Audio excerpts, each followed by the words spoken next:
Hello, everybody, and welcome back to Poland Daily Travel. I'm Will Richardson, and with me is Nicholas, no relation Richardson, and our guest, Mihoe Sano. And here we have been talking about all kinds of things related to travel in Poland, culture in Poland, and Japanese and Polish relations.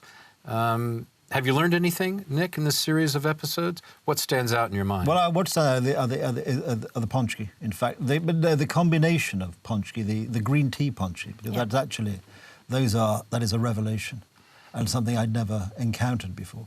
Green tea ponchki. The green tea ponchki. I mean, that is a fantastic idea. Fusion cuisine at its best. Yeah. And I didn't try one of these other ones. Did you try the? Yeah, they're very good. Just taste like taste authentic. The authentic ponchki taste. Yeah, this one authentic ponchki taste, made with Japanese skill. Love. Yes. She said that's love. The secret ingredient. Love. I think there's a secret ingredient in all cooking, really. Yeah. Yes. So we were talking also. We said we were going to talk a little bit about tradition in Poland, and I guess what traditions stick out in both of your minds? Just give me one each to start off. What's the main tradition? We talked about Easter and baskets and things like that, and the family stuff that goes with that. What sticks out in your mind as a tradition in Poland, which is different from Japan, Mihoe? Vigilia. Yeah, Christmas Eve. Christmas Eve. How is that different? In Japan, it's more like a Christmas Eve. It's more like for couple. Do you have Santa Claus in Japan? Yeah, but we have it's more commercial one. What? More commercial? Yeah, yes. It's not the real, because you have Shintoism is different religion. Actually, Buddhism, but we have no religion. Are you a Buddhist? Yeah, officially. Officially. Officially, You know what to do. Yeah.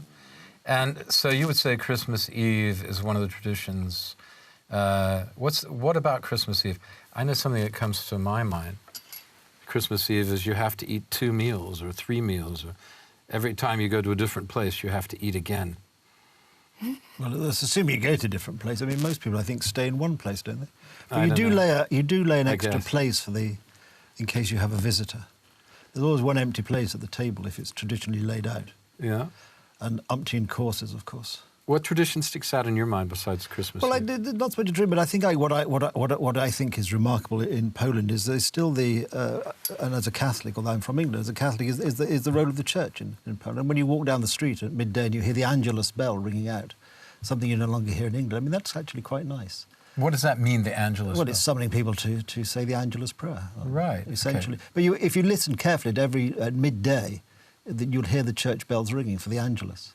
Right. Which is something which seems to have died out in many other parts of Europe. Not in England anymore? Not in England anymore, It used to be. It used to be. Well, because England was originally, of course, a Catholic country. Of course, in America, the bells are ringing all the time. Yes, exactly. I mean, because in England they have different ringing bells for the sake of ringing bells, of course. That's quite a thing in England.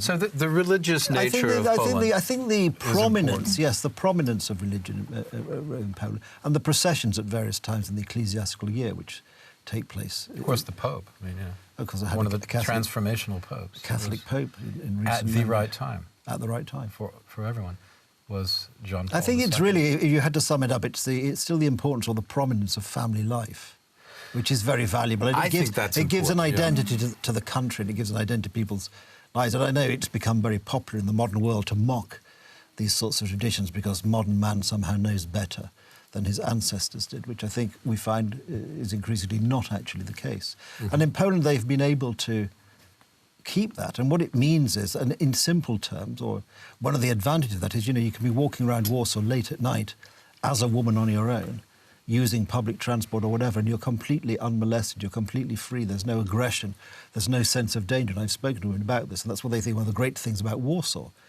But then they visit other European capital cities. It's not the case in Germany. No, it's not the case in London. It's not the case in London, for sure. Not the case in Paris. So I think the way Poland has been able to maintain so far this sort of community in the wider sense. Well, that's the homogeneity. Exactly. That's the thing I was going to throw out, which I think this general homogeneity, homogeneous society, means that people share characteristics. They're all pretty similar. So it's more like one big family, which I think explains a lot. They do. Yeah. Well, because it's which is something which Poland would have in keeping with Japan, of course. Japan is a very homogenic society as well. So, I mean, that's probably another reason why Mihoe finds here so actually agreeable, because it's a very similar sort of... In this sense, yeah. And also Japan is very traditional? Actually... Not so much anymore? Not so much anymore, I think. Okay. Yeah. So it's changed. I've seen some crazy stuff on YouTube from Japanese television shows. Yeah. Is that a good thing? Do you think? Not sure. Yeah, it is a bit complicated because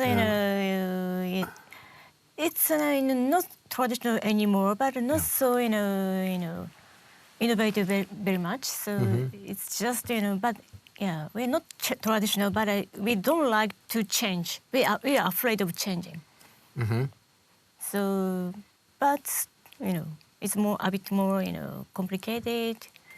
So you have a lot of superficial. My view of Japan could be totally wrong because I've never been there. But just reading history and reading what happens in Japan these days and seeing things online, is that it's still quite a traditional society with a superficial layer. Actually, for me, I think it's not really traditional. It's just we don't like changing. Just keeps the old way, but it's different from traditional. Is a lot of change always a good thing? No. Yeah, I knew you were going to say that. No, of course it's not a good thing. I mean, I don't like it either. Being a historian by trade, I don't like it if at you've all. got something positive to change something for. Yeah. But change for the sake of change, which is the society we seem to live in now, leaves people confused and ill at ease, and that is what causes tension and general unhappiness. I mean, was it Edmund Burke who said tradition is the vote we give to those who predeceased us?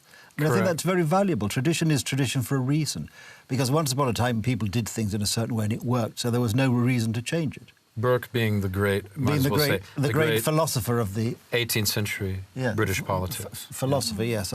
Taken to be the sort of father of conservative philosophy, although of course he the original Tory. Although politically, I think he always maintained he was a Whig rather than a Tory, but that's a slightly different issue. But yes, he is the great person. Yeah. We are not traditional, but we are conservative. Japanese people. Conservative, yeah. And Poland, I think, is basically conservative, too. And where I come from is also the South United States, basically a conservative place. We like our traditions, we like our manners, and we like to go to church or have the chance to go to church, and we don't like people telling us there's no God.